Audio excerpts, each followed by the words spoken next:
coisas, o Senhor sabe que eu te amo. Então, Pedro, cuida da minha igreja, cuida dos teus irmãos, cuida das minhas ovelhas.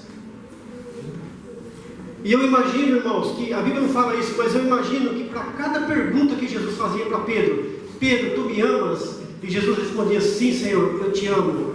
Jesus estava dizendo, Pedro, então a primeira negação sua no dia lá do meu sofrimento está perdoada. Mais uma vez, Pedro, tu me amas? Sim, Senhor, eu te amo. Pedro, a segunda vez que você então me traiu, está perdoada.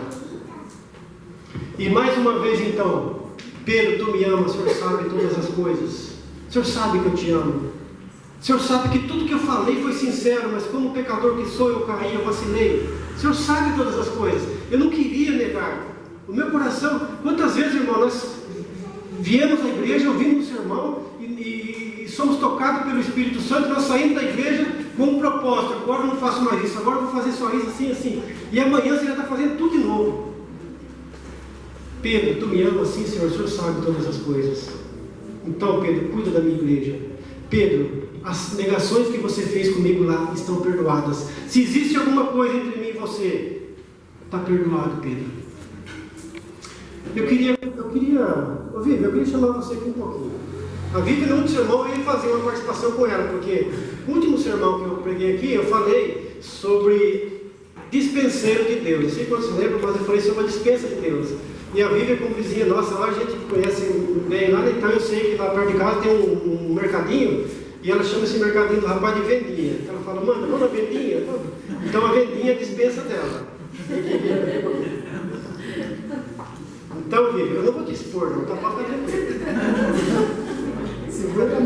não vou expor. Mas sabe, irmãos, que uma vez, um momento da história nossa aqui da igreja, assim, não sei, aconteceu algo que trouxe um problema para mim e para a Vivi, teve um problema entre nós. E aquilo me machucava, sabe? Eu ficava triste com aquilo, eu não conseguia conviver com aquilo. E eu via que a Vivi, ela olhava para nós de maneira diferente, o Ronaldo, o Ronald, a Mandinha. Eu falei, não, a gente não pode ser assim, né? Não. Um dia nós chegamos em casa lá e combinamos lá, eu, a Deus e as meninas combinamos lá, viu? Vamos visitar a Vivi hoje. E aí alguém em casa lá falou assim, mas se ela não receber a gente?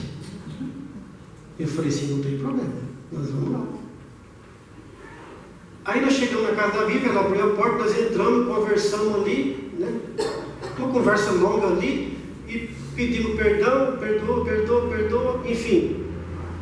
Tudo passou, tudo deu certo, tudo chorando junto ali, tudo passou. E são pessoas, é uma família que, assim, mora no nosso coração.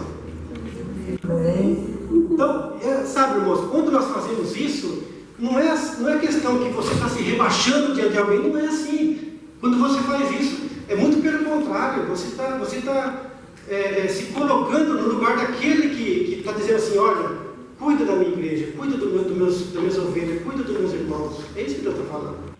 Então, cada vez que nós somos ofendidos ou ofendemos alguém, se a gente for lá e procurar resolver o problema na hora certa, irmãos, nós não podemos, como irmãos, nós não podemos viver assim.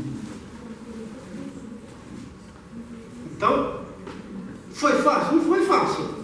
Não é fácil, mas deu tudo certo. Por quê? Porque nós fomos lá, a Vivi aceitou a gente, abriu as portas para a gente, conversamos numa boa e tudo se resolveu.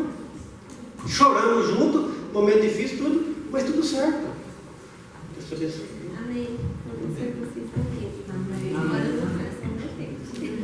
Então, Pedro, tu me amas?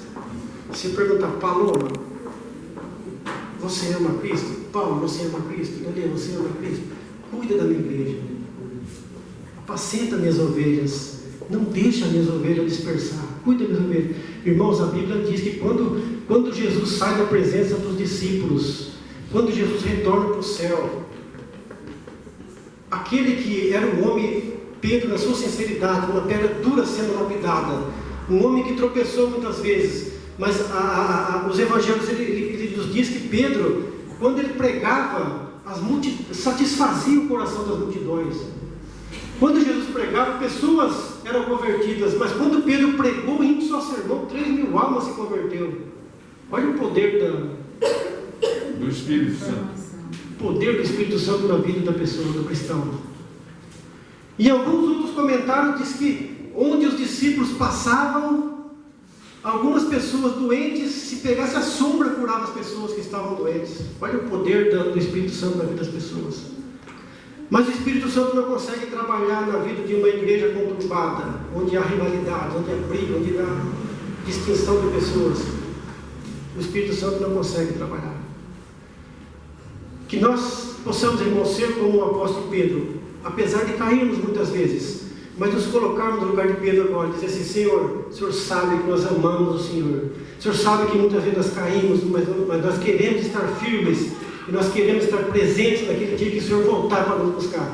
E eu quero ser um candidato a estar lá. Amém. Nesse momento a Jéssica vai cantar um hino. Eu queria que você meditasse nesse hino.